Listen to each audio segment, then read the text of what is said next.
fokus kepada kelemahan pasanganmu. Fokus pada kekuatannya, karena setiap orang punya kelemahan dan kekuatan. Kalau Anda selalu fokus sama kelemahan, Anda akan berkata gini, gue gak cocok sama lu gak bisa apa-apa, lu mah payah. Dengar baik, perbedaan dibutuhkan supaya kita saling melengkapi. Dan untuk bersatu, kita harus rendah hati, lemah lembut, sabar, dan ini penting, saling bantu. Jojo membantu saya di area yang saya tidak bisa. Dan saya membantu Jojo di area yang Jojo kurang bisa. Kita harus mengenali kekuatan masing-masing dan saling membantu. Sehingga kita saling melengkapi. Jangan pakai perbedaan untuk jadi bahan pertengkaran, apalagi perceraian. Jangan fokus sama kelemahan, tapi syukuri kekuatan pasanganmu. Izinkan orang lain berbeda dengan Anda. Karena kesatuan bukan soal keseragaman. Kesatuan bicara soal bagaimana kita bisa melihat perbedaan sebagai kekuatan yang saling melengkapi. Saya akan katakan tentang kesatuan adalah kekuatan. Kesatuan adalah kekuatan. Katakan sama-sama, 3, 2, 1. Unity is power. Kejadian 11 ayat 6. Dan ia berfirman, mereka ini satu bangsa dengan satu bahasa untuk semuanya. Ini barulah permulaan usaha mereka. Mulai dari sekarang, apapun juga yang mereka rencanakan, tidak ada yang tidak akan dapat terlaksana. Tuhan Sang Pencipta mengakui kedahsyatan dari kesatuan umat manusia. Bahwa kalau kita bersatu, tidak ada yang kita rencanakan yang tidak terlaksana. Katakan amin. Saya ingin Anda mendengar firman ini untuk keluargamu, untuk pelayananmu, untuk usahamu, untuk pekerjaanmu, bahwa kesatuan di dalam Anda sangat penting. Peribahasa berkata, bersatu kita teguh, bercerai kita runtuh. Kesatuan adalah kekuatan. Apapun yang akan Anda bangun di tahun 2025, yang pertama, bangunlah dengan kesepakatan. Katakan bangun dengan kesepakatan. Matius 18 ayat 19, kita baca sama-sama. Dan lagi, aku berkata kepadamu, jika 2 orang daripadamu di dunia ini sepakat meminta apapun juga, permintaan mereka itu akan dikabulkan oleh Bapakku yang di sorga. Katakan sepakat. Bayangkan Yesus sendiri berkata, jika 2 orang daripadamu sepakat meminta apapun juga, permintaan mereka itu akan dikabulkan oleh Bapakku yang di sorga. Kita percaya pasti yang dikabulkan Tuhan adalah permintaan yang baik dan benar. Amin. Kata sepakat menjadi kunci. Bahwa dalam rumah tangga Anda harus sepakat. Bahwa di dalam usahamu Anda harus sepakat. Bahwa di dalam kepemimpinanmu Anda harus sepakat. Untuk sepakat, hubungan dan duduk makan bersama menjadi esensi. Yesus kerap kali ditemukan duduk makan bersama murid-muridnya. Hubungan dan duduk makan sangat esensi dalam membangun kesepakatan. Karena untuk sepakat, orang perlu duduk bersama-sama. Value, tujuan, visi, aturan, SOP, apapun itu harus dikomunikasikan dengan baik di tim Anda. Harus dibicarakan dengan jelas di tengah-tengah keluargamu. Karena kesamaan nilai, kesamaan tujuan dan kekuatan visi yang akan menyatukan orang-orang yang berbeda. Saya menjadi sangat kagum ketika Tuhan memberikan visi kepada saya untuk mengeluarkan rakyat Indonesia dari kemiskinan dan melahirkan 1000 pemimpin bagi Indonesia. Dari berbagai belahan dunia, orang-orang Indonesia di berbagai belahan dunia, di berbagai kota, di Kepulauan Indonesia yang pernah mendengarkan visi dari Tuhan ini bagi hidup saya, mereka mendukung Tangan Pengharapan. Tentu tidak semua, kalau sudah semua saya sudah merdeka. Tapi bagaimana orang-orang yang tidak kami kenal bisa mendukung Tangan Pengharapan? Karena punya mimpi yang sama, bahwa kita lelah melihat Indonesia yang begini-begini saja. Kita rindu ada anak-anak Indonesia yang tumbuh besar dalam takut akan Tuhan dan punya integritas untuk memajukan daerahnya. Amin. Saya bersyukur, satu hari saya ketemu dengan seorang hamba Tuhan di Bandung, di Padalarang tepatnya. Beliau menggembalakan jemaat hanya 200 waktu itu. Tapi beliau mempunyai 8 pelayanan yang memberkati kota Bandung. Saya bertanya sama beliau, how did you do it? Bagaimana caranya? Saya nggak pernah ketemu gereja yang punya dampak yang begitu luar biasa. Lalu dia bilang, karena saya punya keluarga. Jemaatnya cuma 200, tapi mereka bersama-sama mengerjakannya. Dan dia sebagai gembala mendengarkan visi-visi yang Tuhan taruh di hati jemaat dan leader-leadernya. Tiba-tiba ada satu orang berdiri dan kasih tahu dia, Pak, saya dapat visi dari Tuhan untuk menolong anak-anak perempuan korban pemerkosaan dan perempuan-perempuan yang hamil di luar nikah, supaya mereka jangan menggugurkan kandungan mereka. Gembalanya dukung dan mereka mulai pelayanan itu. Dari kecil, dari gereja itu sendiri. Lalu sekarang mereka sudah besar dan akhirnya memisahkan diri bikin yayasan sendiri. It's okay. Kemudian ada yang punya hati untuk bikin sekolah murah. Lalu dia dukung visi itu dan mereka mulai bangun sekolah murah yang sampai hari ini ada di kota Bandung. Kemudian banyak lagi yang lain, klinik murah. Ada sekolah internasional yang mahal juga untuk mendanai pelayanan mereka tentunya. Dan lain-lain. Dan dia bilang gini sama saya, dialah orang pertama yang berkata kepada saya, tangan pengharapan butuh rumah. Henny harus punya keluarga. Biarpun jemaatmu kecil, mereka akan jadi keluarga sendiri yang sevisi dengan kamu dan sepakat sama kamu untuk menolong Indonesia. Dan luar biasa, saya tangkap visi itu. Saya ceritakan sama suami saya. Saat itu hati suami saya masih keras. Dia tolak mentah-mentah. Kami dipanggil Tuhan untuk memberkati tubuh Kristus. Sebenarnya saya dari dulu juga tidak pernah mau menggembalakan gereja karena trauma sama gereja. Tapi waktu dia ketemu saya ngerti saya butuh orang-orang yang sepakat dengan saya dan suami untuk membangun Indonesia. Kita butuh orang-orang yang senilai sama kita, yang setujuan sama kita, dan yang sevisi sama kita. Saya mau kasih tahu, kalau pegawaimu tidak ngerti visimu, kalau kamu rekrut orang yang kerja cuma buat uang, dan tidak senilai dan tidak setujuan, kamu akan lelah. Apalagi kalau kamu piara orang di perusahaanmu yang tidak mendukung visimu, kamu akan kelelahan. Karena untuk bangun sesuatu butuh kesepakatan. Yang setuju katakan amin. Tidak hanya Tuhan memberkati kesepakatan, tapi kita harus sepakat. Makanya kenapa saya tiap kali khotbah saya dengung-dengungkan visi dari Tuhan. Mari kita lahirkan 1000 pemimpin bagi Indonesia yang takut akan Tuhan, mencintai rakyat, cerdas dan berintegritas. Amin. Karena saya butuh keluarga yang sevisi. Karena mimpi ini besar bagi bangsa kita. Kalau gereja-gereja tidak bangun, tidak bangkit, tidak sadar bahwa Indonesia membutuhkan kita. Saya kasih tahu, 10-15 tahun ke depan sudah tidak ada pemimpin di Indonesia ini yang anak Tuhan. Saya di Taiwan, saya ketemu, waktu saya pelayanan di Taiwan, saya ketemu dengan orang-orang Indonesia yang beragama lain. Mereka diberikan beasiswa ke luar negeri untuk berbagai jurusan. Karena mereka dipersiapkan untuk jadi pemimpin bangsa ini. Sementara orang Kristen kalau disuruh nolong daerah-daerah kantong Kristen bilangnya gini, ya biarin aja mereka miskin, mereka malas, mereka pemabuk.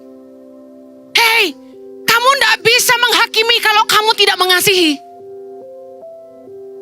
Kita harus lakukan sesuatu, amin. Mari sepakatlah apapun yang kamu bangun di hidupmu. Bangun hubungan dengan timmu. Jangan selalu perintah. Jangan hanya selalu menginstruksi. Jangan selalu fokusnya hasil. Kerja. Ketika Anda mau sepakat, Anda harus bangun hubungan.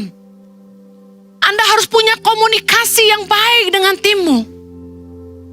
Saya berusaha bangun pelayanan tangan pengharapan dan ICI dengan budaya family. Semua yang kerja berasa kayak di rumah. Kita keluarga. Saya banjiri dengan makanan. Mereka sakit kita urusin. Budaya kita keluarga. Keluarga itu punya beban yang sama. Amin. Jangan punya mental kerja. Kita harus bangun sesuatu di hidup kita. Sesuatu yang bernilai. Sesuatu yang jadi warisan ketika kita tidak ada. Karena itu, sepakatlah di tempat kerjamu. Miliki tujuan yang sama. Bekerjalah pada bos yang punya visi yang sama. Sehingga kamu tidak habiskan tahun-tahun umurmu dengan sia-sia. Jangan kerja hanya untuk uang. Jangan hanya bangun usaha untuk sebuah kekayaan. Miliki tujuan yang lebih besar dari sekedar kaya. Mari bangun sesuatu. Sepakatlah dengan atasanmu. Sepakatlah dengan timmu. Apa yang kita mau bangun? Sepakatlah dalam keluargamu. Duduk bersama. Pastikan kesepakatan itu terjadi dalam hidupmu. Ingat, Tuhan memberkati kesepakatan. Yang kedua, apapun yang Anda mau bangun ke depan. Yang pertama tadi, bangunlah dalam kesepakatan. Yang kedua, build your teamwork. Bangunlah tim kerja Anda. Saya mau kasih tahu, Anda tidak bisa kerja sendirian. You cannot do everything alone. Pengkhotbah 4 ayat 12, kita baca sama-sama. 3, 2, 1. Dan bila mana seorang dapat dialahkan, 2 orang akan dapat bertahan. Tali 3 lembar tak mudah diputuskan. 1 orang bisa dikalahkan, 2 orang lebih bisa bertahan, tapi 3 orang akan lebih kuat. Amin. Bertiga bersama Tuhan Yesus dan Roh Kudus dalam hidup kita. Amin. Dengar, sendiri lebih cepat, tapi bersama-sama lebih kuat. Katakan sama-sama, sendiri lebih cepat, tapi bersama-sama lebih kuat. Saya orang yang sangat mandiri. Saya terbiasa dari kecil. Besar tanpa orang tua membuat saya bisa ngambil keputusan sendiri secara cepat. Sangat mandiri, tidak mau bergantung sama siapapun. Kalau saya jalan sama suami saya lebih cepat dari dia. Dandan pun saya lebih cepat dari dia. Bayangin, saya yang ngeblow, yang make upan, Jojo lebih lama dari saya. Saya bergerak lebih cepat, jalan lebih cepat, ngomong lebih cepat. Membuat rumah tangga kami tidak sepadan. Akhirnya saya mulai ngerti. Memang kalau saya jalan sendiri, lebih cepat. Yayasan Tangan Pengharapan itu bisa buka di sana sini karena saya jalan sendiri. Saya tidak suka Jojo ikut saya. Karena kemana saja dia ikut, dia khotbah. Suami saya kalau punya hobi nomor 1 khotbah. Nomor 2 traveling. Nomor 3 makan. Ya. Nomor 4 nonton. Sorry. Shopping nomor 2. Saya kasih tahu. Saya sama suami saya dulu tidak sepakat. Kenapa? Karena saya merasa resek bawa-bawa dia. No, this is real. Lambat gitu loh. Jadi saya terbang ke sana sini ke pedalaman-pedalaman, buka-buka center. Gak mau ajak suami saya. Sok aksi, sok kuat. Kalau saya bawa dia tuh rada resek, dia pasti minta ada pertemuannya, KKR-nya. Apaan sih KKR mulu, saya bilang. Orang miskin tuh gak jadi kaya hanya dengan doa. Kita harus latih mereka. Pertanian, saya bawa bibit, dia bawa Alkitab. Beda kita. Benar. Ada donatur mau kasih beras. Suami saya bilang gini, kita bikin KKR. Kalau dibagi beras pasti pada datang. Gue bilang gini, enggak. Gue mau bawa ahli pertanian. Waktu mereka kumpul, gue mau suruh dia latih. Baru habis itu gue marah-marahin. Saya bilang gitu. Ya, saya sering marahin mereka. Saya kasih tahu. Kami tidak sepakat karena saya lebih cepat. Tapi begitu saya ngerem, saya coba gini, saya nggak bisa sendiri. Saya harus sama Jojo. Saya kasih tahu, belajar bekerja sama menjadi sulit kalau Anda tidak rendah hati. Orang yang tidak rendah hati tidak bisa kerjasama sama orang lain. Kita perlu belajar berbagi. Kunci dari kerjasama yang baik dalam teamwork adalah ini. Saling mengenali kekuatan masing-masing dan saling mempercayai satu sama lain. Saya dan suami bekerja sama. Pada akhirnya, saya akhirnya mengalah dan mau ikut maunya dia. Suamiku maunya tuh kami kemana-mana berdua. Jadi saya khotbah, dia juga khotbah. Meskipun kami khotbah di kota yang sama, kami khotbah di gereja yang berbeda. Atau sering juga saya khotbah di kota yang berbeda dengan suami saya. Suami saya mulai bikin saya pelayanan terus. Saya dijadwalin pelayanan sampai penuh. Saya tanya, kenapa saya juga harus khotbah? Kan saya ngurusin yayasan.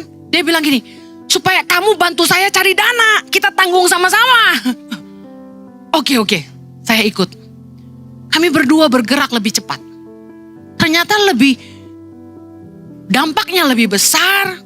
Kami berdua semakin kuat, tangan pengharapan semakin kuat karena ada dua kakinya. Tadinya cuma satu, cuma Jojo yang keliling cari dana. Kemudian kami mulai belajar bekerja sama. Saya mulai melambat, Jojo lebih cepat. Kami saling mengimbangi. Di yayasan, karena dia suami saya, tentu saya berikan posisi suami saya ketua yayasan gitu kan. Meskipun saya foundernya. Di kantor gak ketemu nih, cara pandangnya beda. Jojo mau begini, saya mau begini. Staf kami yang kelengar-kelengar, bingung semua. Bapak ngomong gini, ibu ngomong gini, mau ikut yang mana? Akhirnya saya belajar, kerjasama tuh gak gini. Kerjasama itu mengalah juga. Kadang-kadang kita harus izinkan orang lain yang naik. Dan karena saya gak mau bertengkar sama suami saya bilang udah kamu yang pimpin aja. Meskipun dia tidak ngerti di lapangannya, tapi dia yang ngurusin staf setiap hari. Ngingetin kerjaan mereka, ayo kalian sudah lagi ngapain. Jojo itu keren banget. Dia bisa manage people dengan sangat baik. Dia bisa tidur jam 2 pagi hanya untuk catetin kemarin dia meeting sama staf itu ngomongin apa. Dia mau follow up yang dia suruh udah dikerjain belum. Aduh kalau saya disuruh begitu semaput gue, emang gue sekretaris lu enak aja. Gitu. Dan dia lakukan dengan luar biasa dan konsisten. Kekuatan seorang Pak Jojo adalah konsistensi. Dia tegas dan konsisten. Kalau saya udah gak konsisten, hatinya lemah. Staf gak kerja, gak dimarahin. Awalnya marah, tapi habis itu dia jelasin gini Ci. Oh ya udah gak apa-apa. Gak apa-apa, itu gak ada dalam kamus Jojo. Dalam kamus suami saya, tidak ada kata tidak bisa. Harus bisa. Harus lebih baik, harus dinamis, harus berkembang. Sampai semua staf itu ditarik kapasitasnya sampai mau putus karetnya. Sampai Raja bilang gini, kalau ikut YTP sama Ici, itu harus bisa belah lautan. Sampai gitu. Tapi kekuatan Jojo membuat mereka bertumbuh dengan luar biasa. Membuat mereka melihat, mereka mampu mengerjakan hal-hal yang mereka pikir mereka tidak bisa. Manusia itu kan malas pada dasarnya. Selalu bilang, gak bisa, mana mungkin, gak mampu. Tapi karena seorang suamiku itu konsisten dan tegas, saya lihat semua bertumbuh dengan luar biasa. Di dalam bekerja sama, kita harus belajar mendelegasikan tanggung jawab. Jangan apa-apa mau dikerjain sendiri, capek Anda. Wah, saya belajar ini. Anda bisa pikirin, kalau saya suruh ngurusin YTP sebesar itu dan Ici sendiri, so aksi. Udah gue bisa, lu diam aja gitu. Gue yang urus. Kira-kira mau jadi apa coba gereja ini? YTP mau jadi apa coba? Tapi sejak saya ngerti kekuatan suami saya adalah ngatur staf kerja, saya serahin ke dia. Saya diam aja, saya gak ikut campur. Bahkan ketika Ici berdiri saya udah putuskan, kamu gembalanya, saya cuma istri gembala, bukan ibu gembala. Catat ini baik-baik. Jadi kalau ada apa-apa salahin bapak, bukan ibu. Kunci dari kerjasama yang baik adalah mengenali kekuatan masing-masing dan mempercayai satu sama lain. Saya mulai percaya sama suami saya bahwa dia mampu jalankan ini dengan baik tanpa saya. Udah saya khotbah aja. Khotbah aja udah setengah mati, sok aksi mengurusin yang lain. Saya kalau ditanya apa-apa, Ciheni, itu tentang komsel gimana? Stop. Bukan urusan gua. Lu tanya Petrus.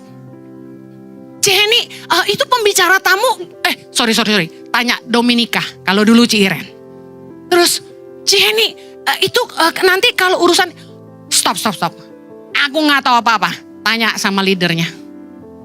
Ketika kita mengerti kata delegasi, semuanya jadi ringan. Kita tidak terlalu stres karena kita tidak perlu ngurusin semuanya. Ya namanya perempuan adalah cerewet-cerewet dikit.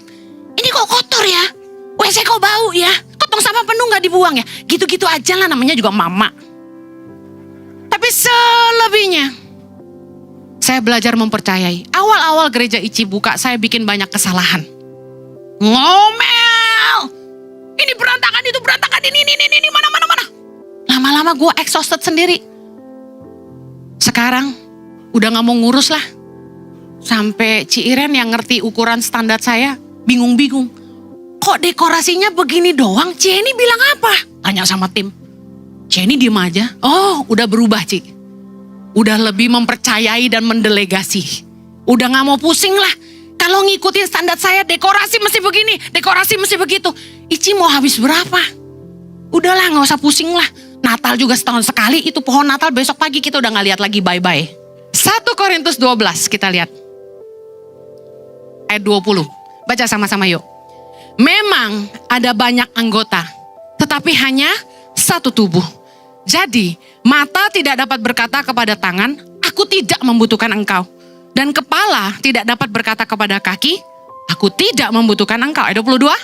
Malahan justru anggota-anggota tubuh yang nampaknya paling lemah, yang paling dibutuhkan. Ici paling butuh siapa coba di gereja ini? You know? Dalam running the church maksudnya, dalam menjalankan ibadah. Kira-kira menurut Anda bagian terlemah yang paling dibutuhkan siapa?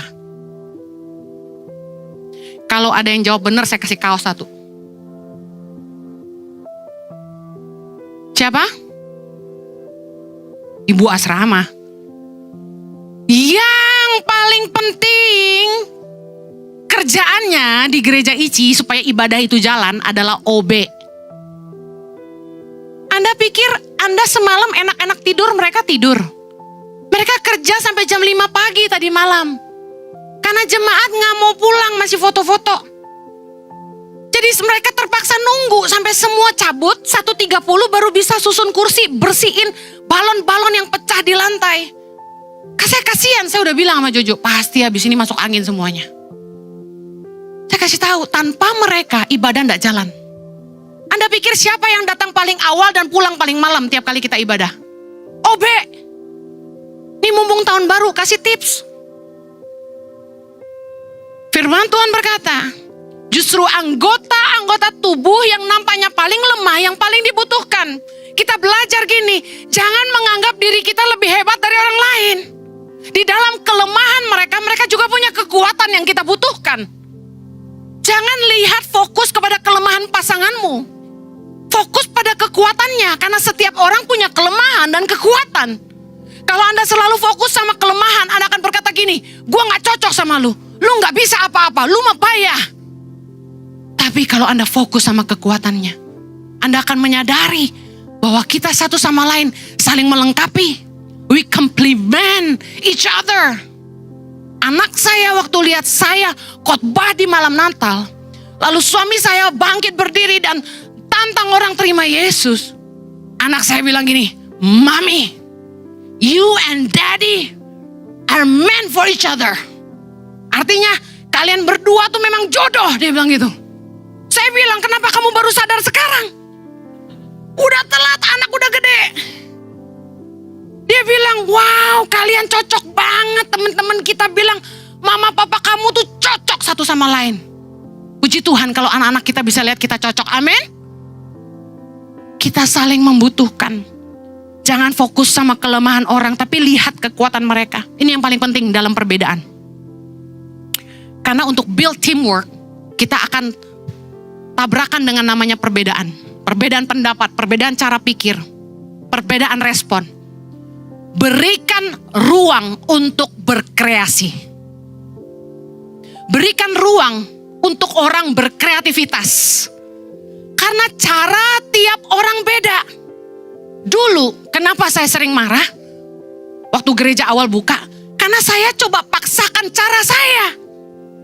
Saya coba suntikkan standar saya kepada tim saya. Dan mereka gak sanggup, mereka exhausted. Karena Karena enggak ada yang bisa jadi Henny dan Henny enggak bisa jadi mereka, kan gitu. Tiap orang akan punya cara yang berbeda dan Anda akan sangat kelelahan mengatur orang untuk sama seperti Anda. Saya mau Anda dengar ini baik. Yang kita bangun kesatuan bukan keseragaman. Beda. Yang kita bangun tuh kesatuan dan bukan keseragaman. Unity is not uniformity.